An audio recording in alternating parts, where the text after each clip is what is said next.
Welcome to the College of Agriculture, Biotechnology, and Natural Resources at the University of Nevada, Reno, where we are preparing our future workforce, grounded in agriculture and natural resources, advanced through biotechnology, and informed by nutrition, sustainability, and community impact.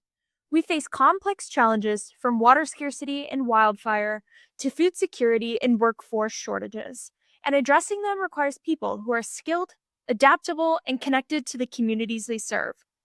Students don't just study these issues, they work within them.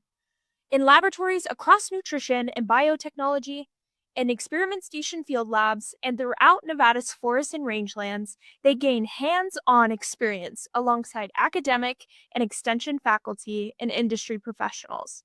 Whether conducting research, supporting production, or advancing community initiatives, students build practical skills that translate directly into career pathways.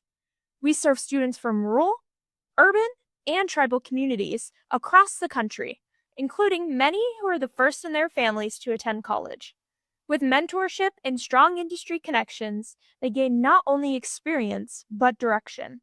Stepping into roles across agriculture, biotechnology, and natural resources, through extension, we engage with communities in every Nevada county, conducting research and translating it into action. At the College of Agriculture, Biotechnology, and Natural Resources, we are expanding opportunities, strengthening communities, and preparing leaders for the work ahead.